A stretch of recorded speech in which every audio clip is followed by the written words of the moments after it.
Brian and Kenzie in the morning.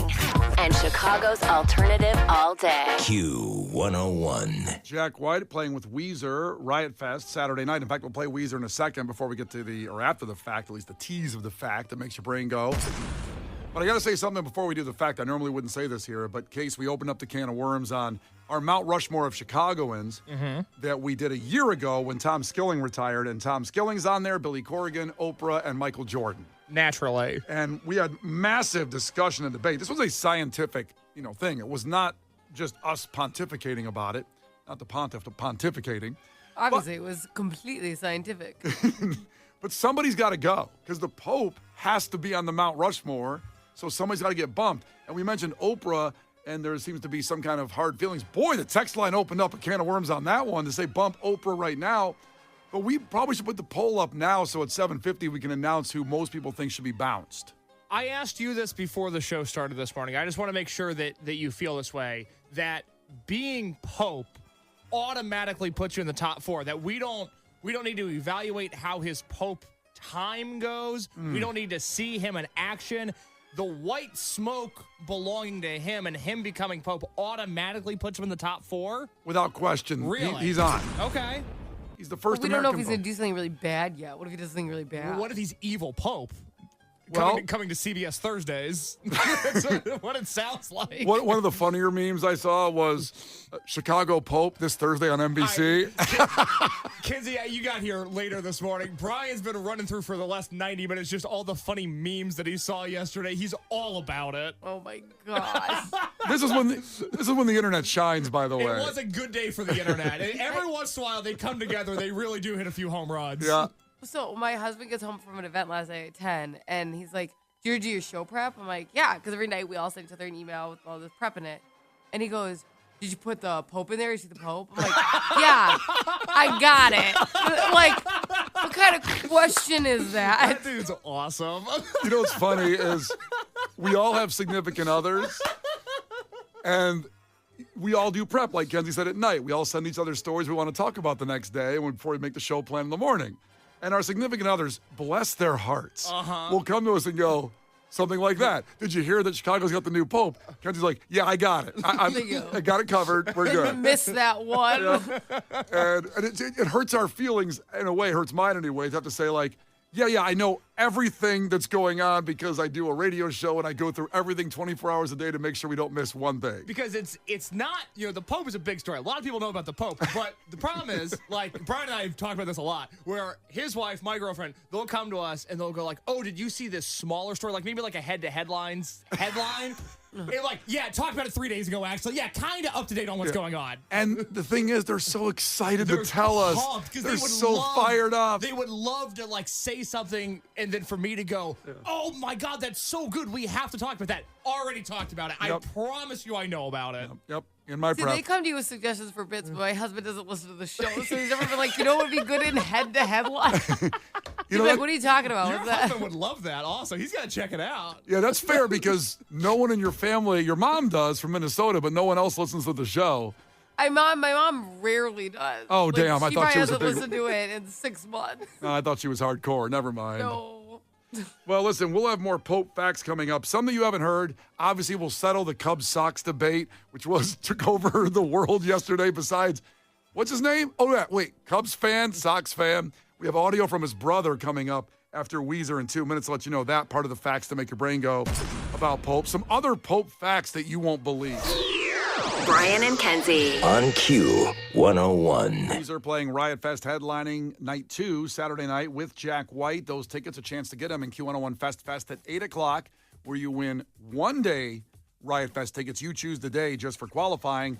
And today will be the last chance from us at 8 o'clock for the Minnesota Yacht Club, which you'll see Green Day, Sublime, Green Day playing Riot Fest. So you'll see them twice if you win that. Then Sublime, Fall Out Boy, great thing at 8 o'clock. It's very easy. But Fest is not ending. It will continue next week. Again, at 8, we'll tell you about what next week's festival that we're going to be sending you to. In the meantime, it's a fact to make your brain go. And it's about the new Pope, the new Chicago Pope. We'll get to the Cubs-Sox conversation, which took over the world the last 24 hours. We have audio from his brother. But first, a little more fact stuff about the Pope. Robert Prevost, who grew up on the south side of Chicago. And again, his brother will clarify where he actually grew up, and that maybe puts his loyalties somewhere. Pope Leo XIV, he took that name. He is the first American pope in the church's history. There have been 267 popes. First one. And St. Peter was the first one. Let's go. 2,000 years ago, there's been, St. Peter was the first, but there's been 267. He was born at Mercy Hospital on the south side in 1955, and he turned 70 in September. So I guess that's a young pope, I think. It is a young pope. Because a lot of times my mother-in-law texts me and goes, "We're gonna have him for a long time. He's only 70." I'm like, even tiring and relaxing. Even though the average, I guess, person is like 78, not popes, but people. The average person, 78 years old? I think women live like a year or two longer than men on You mean average. the average lifespan? Yeah, lifespan. Oh, I thought you meant the average person living is 70 years old. Oh, that's different. I wonder what the average person living is. How about throwing that on Google for a second? Sir, yes, sir. Can I ask a question? Case may know this because he's Catholic. How do they pick a pope? How do you become the pope? Like, it's not a monster.com. Like, you know what I mean? No, he actually applied on Indeed. ZipRecruiter helped him out. I thought he was on Monster. He was on Monster, yeah. Because like they're taking applications from around the country, around this globe, baby. Mm-hmm. How do they do? What? How do they pick it? So, and by the way, let's give us a 30-second answer on this because I think it's pretty long. We're in the middle of facts. sorry, I saw you settling in, and you were going to go, okay, in the year one. What I was going to say. Go ahead. If anybody wants to call in and explain the Pope to us in the same way that we had somebody explain Pokemon to Brian a few weeks ago, it'd be greatly appreciated. I am Catholic. Relatively lapsed, but doing my best to get back into it. My understanding is, well, that's not true at all. You don't know You're trying to get back into the gym and being Catholic? I know, it's a busy year for me. Good Lord. Amen. You have cardinals, which are like super priests. And the cardinals are eligible for being pope. Papal? What's the word I'm looking for there? Papal. Papal. What's a popple?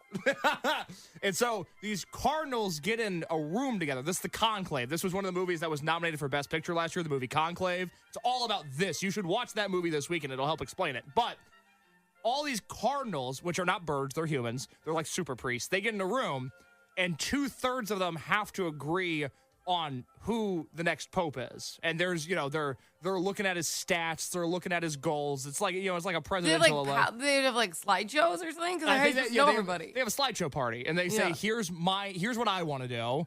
Here is the trip I'm going to organize this year. Here's how much money I'd like to give to the poor, et cetera, et cetera.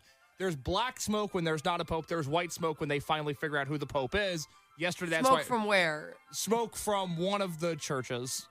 One of them? No, it's at the Vatican. Like anywhere? Okay, it's at the Vatican. Yeah, it's at the Vatican right there. I wasn't sure. Yeah. It's not. Like just any church? No. We're looking for smoke from the Vatican. Yes, That's good right to know. there. That's good to know. So has this guy been in Chicago until now? Like now he's like, I gotta move to Italy. No, he has not. He was living in Peru for the last few years. I love Peru. So does he. I've never been to Peru. You been to Peru, Kenzie? No, I just love Peru. How do you know you love it? What do I mean? Don't you got to be somewhere and love it? Why don't you name 5 songs from Peru real quick? Fake fan of Peru. Like, I love Peruvian food. I love the culture. I think Machu Picchu is amazing. It's supposed to be one of the most healing places on earth. The rainbow sand dunes seem like the most insane thing ever, that naturally they're colored that way. I don't know. Is that enough? Yeah, that's enough. Not fake Thank fan. you. Not fake Peru fan. That was a good explanation from Case, by the way. You understand it now? I think so. Yeah, are all the cardinals in the Vatican, or do they fly in from everywhere? They're super priests from the world. They Okay. really are. But yeah, I actually was blessed enough, I'm not trying to be privileged here, to go to Italy for my honeymoon. And we went to the Vatican and went through it and did the tour. It's a city, okay? Vatican City is a city when you're walking inside a building. So we walked for about 7 hours inside the Vatican. So you can visit it as like a non-cardinal pope important person. Well, I am ordained as I'm marrying a couple tonight in Elgin at the Haight for our contest. So I'm ordained. I'm not a super priest, but I am ordained. That has nothing to do with priesthood. Yeah, I'm a priest. No, you're not. I'm ordained. I'm a priest. Being ordained is completely different. The Universal Life Church says I'm a priest. But you're not a priest, you're a pastor. I'm papal. You are not papal. Brian goes, I'm a cardinal. I am a papal. So who do we got on the line? Let's talk to Eddie from the north side. He thinks he can explain how popes are elected. Honestly, I thought you did a great job. Some people on the text line disagree. Really? They don't They trust disagree with everything. Don't listen to the next line. They don't trust me because yesterday I learned that Moses and Jesus weren't, as I put it, quote, boys. I thought Moses and Jesus lived together. Apparently not, and that has unfortunately ruined my Credibility? Thank you. Authenticity? Thank you. When it comes to religious issues. Okay, well, let's see what Eddie knows from Northside. Eddie, what's up, buddy? Hello, Eddie. Are you there? Morning. Good morning. So you can explain it better than Case did about how the Pope gets elected. So right after the Pope dies, there's a period called sede vacante. That means the chair of Peter is vacant. That's when all the cardinals of the world get together. The cardinals are the electors. Then eventually, after a couple days, they lock themselves up in the Sistine Chapel. It's called the conclave. Basically, you need 2/3 majority. So there were 133 electors this time around. So they needed 89 votes. Cardinal Prevost got the 89 votes, and that's basically what happened. If there's black smoke after a vote, that means no pope. White smoke appears. We have a pope. Habemus papam. All right. Now, Case said almost the same thing. You did give more detail, more color to the conversation, so I guess I get it more. I do wonder if there was one guy on the fence at the 89. Did he just get 89, or did he get, like, a big majority? That's a part of this that we will never know. Oh, They're damn. sworn to secrecy. Yeah. So there could have been a guy, Cardinal or Pope Leo could have gotten 89. He could have gotten 100. We will never know. And what is Chicago? An envelope was probably passed. A little cash in it. Chicago Pope, Hey, you keep the Pope's name out of your mouth. How dare you? Pope Leo. Brian, since he's from Chicago, there were only 133 electors. I think he got 140 votes. Right, So, exactly. Well, that makes sense, obviously. It Pope Leo walking around the room. Hey, a little something for your effort here. was almost Tiffany Henry. I'll take care of you. Take care of me. The city that works. Let's go. All right. Well, thanks for explaining that. That was very good. Appreciate you checking in. Okay. All right, good to hear from you guys. All right. Take care. All right, buddy. All right, and let's see here. So one more thing. We talked about Cubs socks. Let's play the audio from his brother, John. I love his brother. We're getting him on the show. Brian's really into the brother. His brother What's the brother's name? John. John. And obviously, this guy was, Robert Prevost, but now he is Leo the 14th. By the way, I love in some of the facts here that I found, a lot of his friends just call him Bob. Mm-hmm. Are they going to still call him Bob? Pope Bob. Now, that's an NBC show. God, he should have went with Bob. He should have gone by Pope Bob. Hey, it's Pope Bob. How you doing? Hey, what's going on? All right, so here's his brother who got interviewed by everybody yesterday except us, talking about the Cubs Sox debate. Yeah, he was never, ever a Cubs fan. I don't know where that came from. He was always a Sox fan. Our mother was a Cubs fan. I don't know, maybe that clued in there. And our dad was a Cardinals fan. So I don't know where that all came from. And all the aunts, our mom's family was from the North Side, so that's why they were Cubs fans. Because everybody, including the Cubs, put it up on the marquee saying, we got our guy. He's a Cubs fan. Mm-hmm. He went out there. Of course, classic Chicago, false information led by probably some envelopes of cash. Turns out he's a Sox fan. And the Sox lost 10-0 yesterday, too. Hey, that's unrelated. Isn't it? Is it? The Sox lost before we knew he was the Pope. Listen, if you can't start winning and the Pope is praying for you, I don't know what to do. Yeah, forget about it. Game over. The Brian and Kenzie Show. On Q101. The Brian and Kenzie Show. On Q101. Brian and Kenzie on Q101. About 7 minutes away, we'll get you on the phones for Clash with Kenzie. Bad Flower guaranteed entry. Very important. It's a free pop-up, so everybody can go very easily, but also fills up pretty quick at the Cubby Bear, so guaranteed entry makes you VIP. And the Brian and Kenzie VIP guest list, so you beat Kenzie in trivia. That is coming up, and we'll get the sports before that. The Q101 Morning Crew. Sports. Well, again, the poll at Q101's Facebook page on who gets bumped from the Mount Rushmore as the Pope is in. Right now, it's Tom Skilling, Michael Jordan, Oprah, and Who did I forget? Billy Corgan. Billy Corgan. How dare you? I know, and we'll get That's the not a good look. Hey, hit the bozo drop. That's what you're acting like right now. Good Lord. I'm sorry.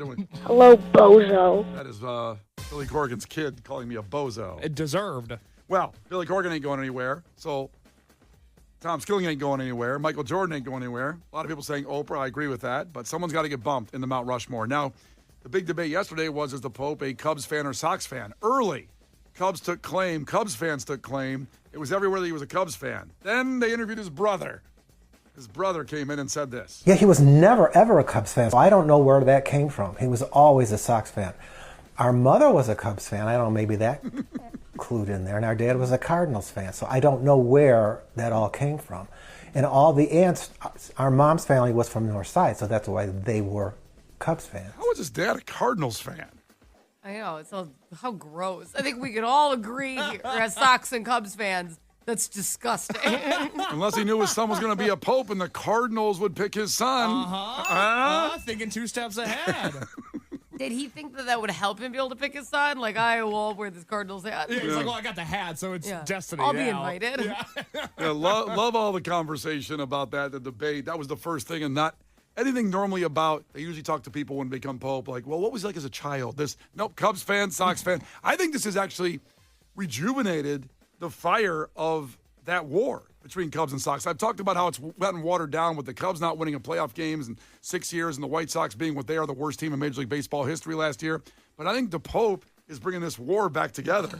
It's getting more fun again. It's the best PR the Catholic Church has had, where people are like, Cubs or Sox? What's the Pope into? Let's talk about it. They're into it. Let's Like, go. we should have brought up sports forever ago instead of all these controversial topics. Yeah.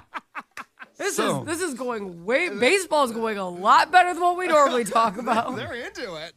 So asking Popes what hockey team they're into. So Carolina Hurricanes fan. You Winnipeg Jets. You into them?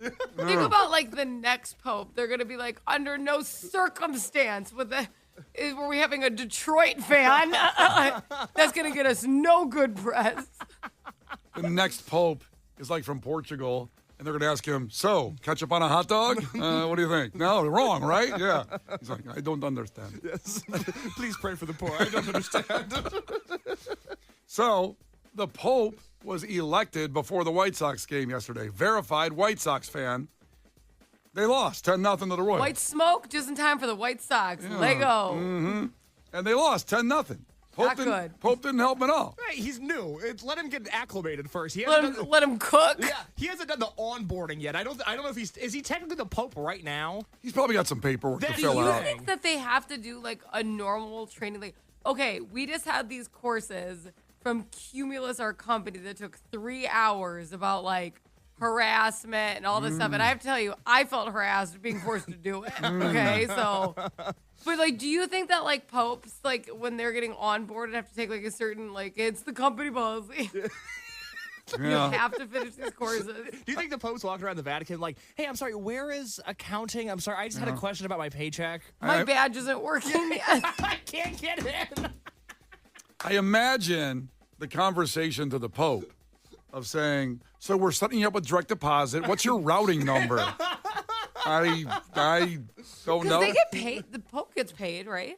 I believe he does. It might be in chickens. I'm not sure. But why would it be chicken?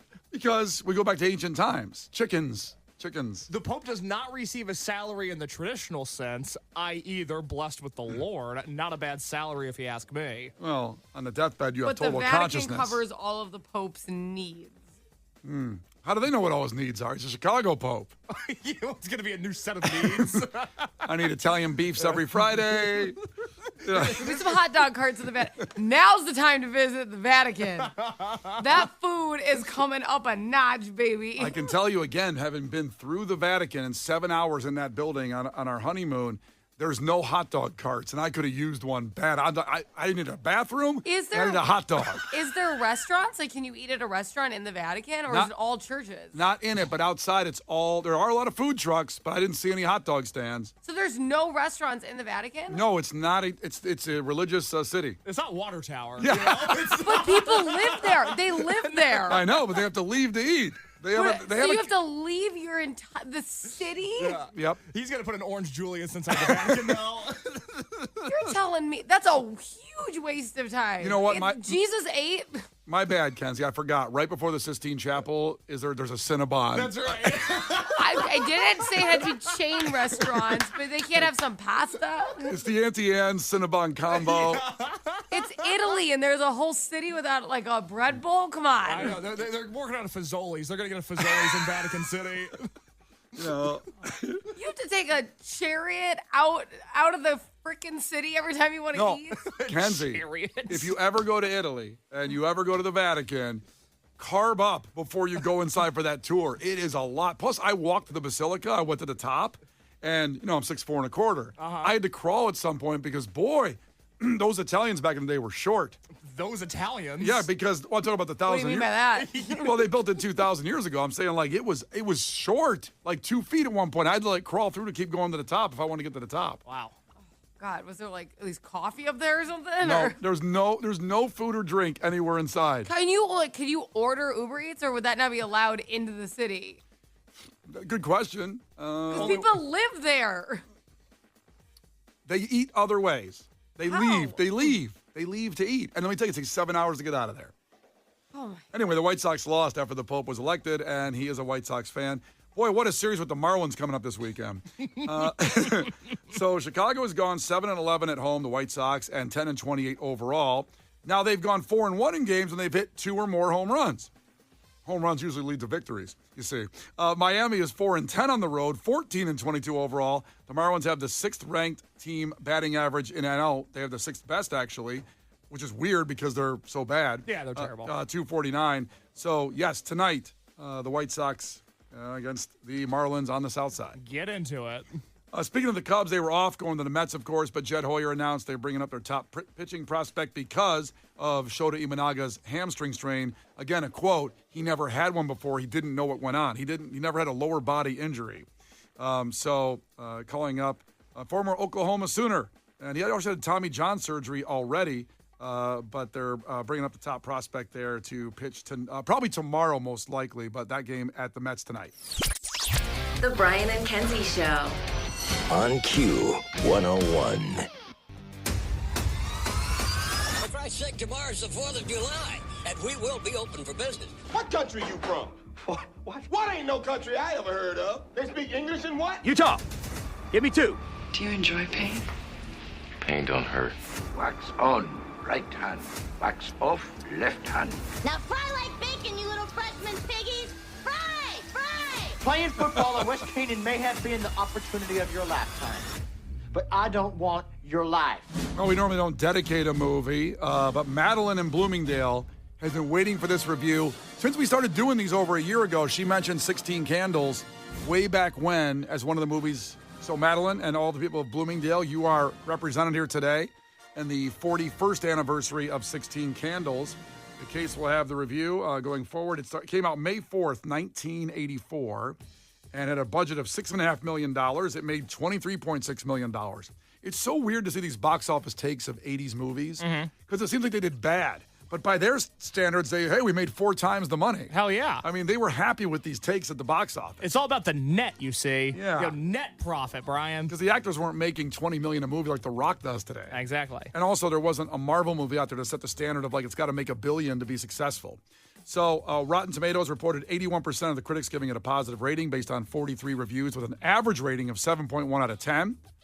And are we teasing next week's right now? Let's talk about it. Next week, Mission Impossible with Tom Cruise. Oh my God, I love Tom Cruise. I love him. Get ready for Case not to be able to talk during that review. I have so much to say already. So that's 1996. God, the first Mission Impossible was 1996. Yep, that's what we're doing next week to coincide with the release of the final Mission Impossible, which also comes out next Friday. Are they calling that the last one? Yeah, I believe it's called The Final Reckoning. It is, but sometimes that's just, The name.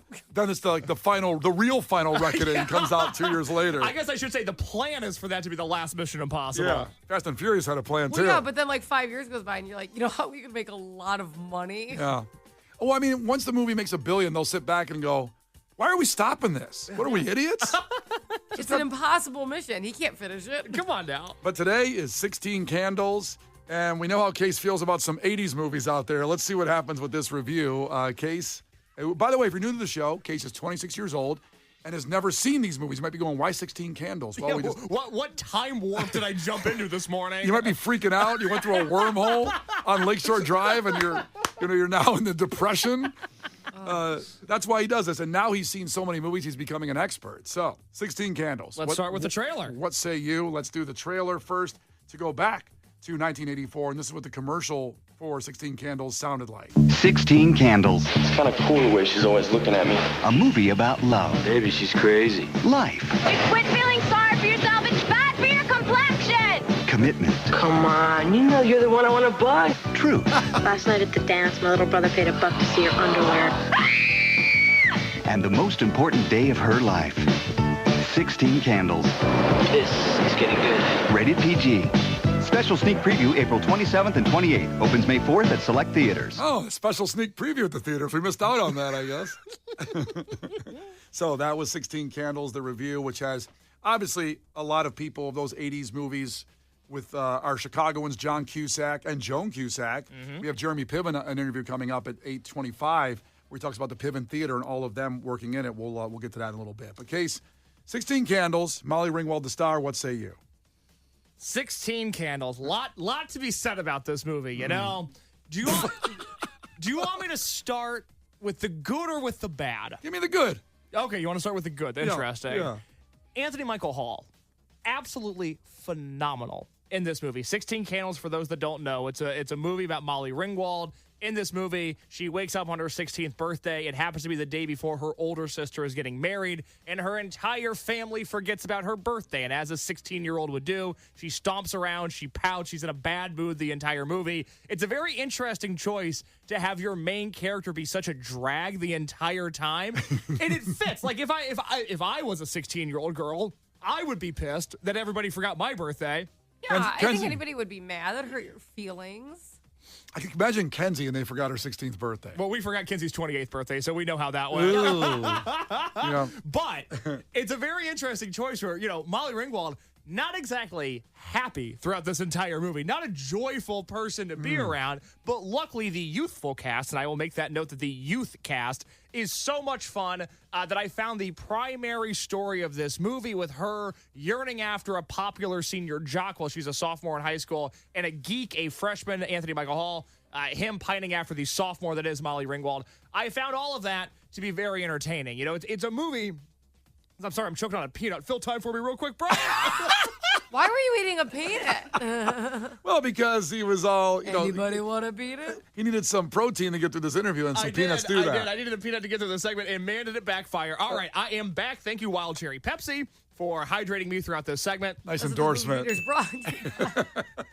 It's an interesting movie in that it starts a little slow. One of the things I liked about Breakfast Club, which we reviewed in February for the 40th anniversary of it, was Breakfast Club, you get right into it. There is no downtime. Now, I had my nitpicks throughout that movie, the Ronald Reagan influence on the youth in that movie that I don't necessarily think is present in 16 Candles. These teens all seem pretty cool. Which no reviewer, by the way, has ever worked that in, saying the Ronald Reagan influence on the kids in the Breakfast Club, except for Case, who was not even close to being around when he was president. It was overbearing, though. But anyways, 16 Candles doesn't necessarily have that. It does start slow, and it does end in, I think, catastrophic fashion. But the middle portion of this movie, everything from the school dance to the end of the house party, I found to be very funny, very entertaining. I want to play the clip because my favorite scene of this movie is when they're in shop class, and Molly Ringwald is talking to Anthony Michael Hall, and they're talking about how Jake's his boy. Jake is the guy that Molly Ringwald is pining after. And I just find his confidence. Being a freshman in high school, you don't know anything. You don't know anything about the world, but you have this blind confidence that only accelerates when you're pining after a woman. And I just love their interactions in this scene so much. Would it be totally off the wall if I asked if I could have sex with you? You asking me is not as off the wall as why I won't. BD? No, I'm sort of saving myself.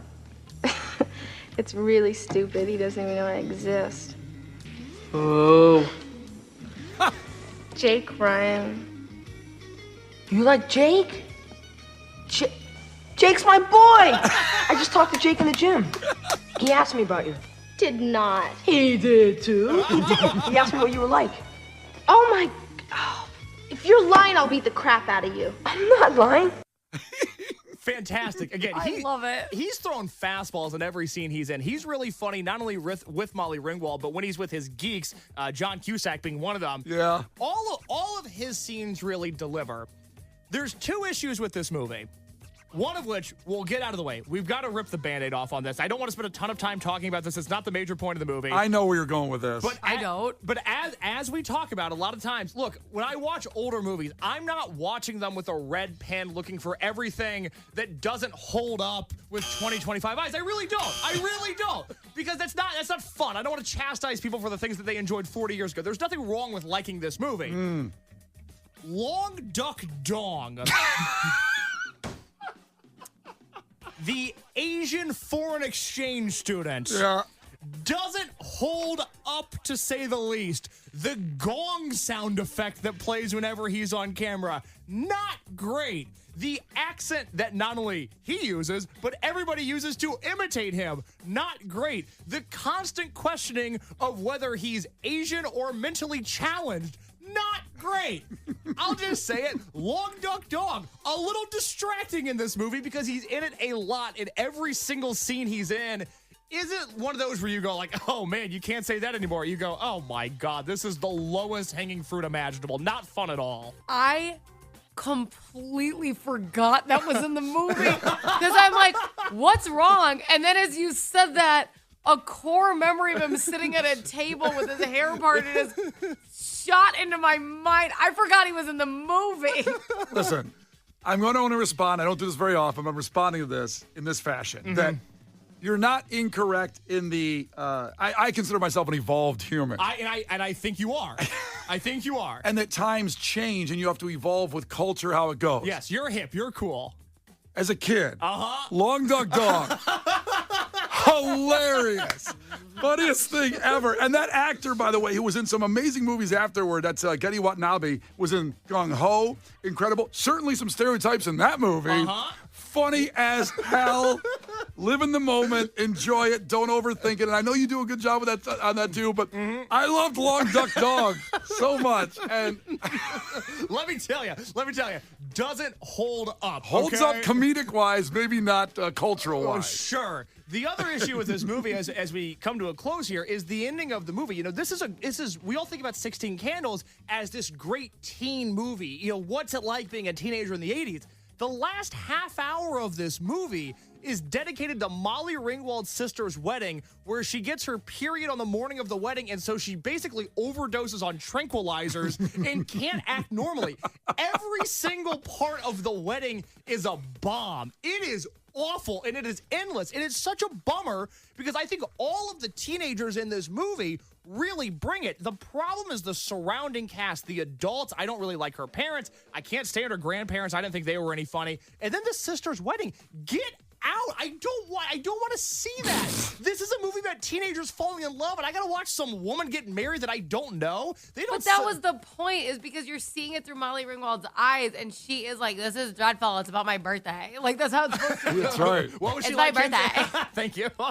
I get that, and I like the vehicle of the wedding being the reason that they forget her birthday. But the wedding scene, that should be 5 minutes. We see her at the chapel. We see her leave. We're in and out. Let's go back to teenagers falling in love. Instead, I'm going to deal with physical gags from her sister that's on tranquilizers, and it all sucks. It is such a bummer to end this movie because it's a 90-minute movie, and there's 60 minutes that are really cooking, that are really funny. Again, outside of Long Duck Dong, outside of that very, very funny movie. Also, the sister is hilarious during the wedding. I was not a fan. Drugged up, everything.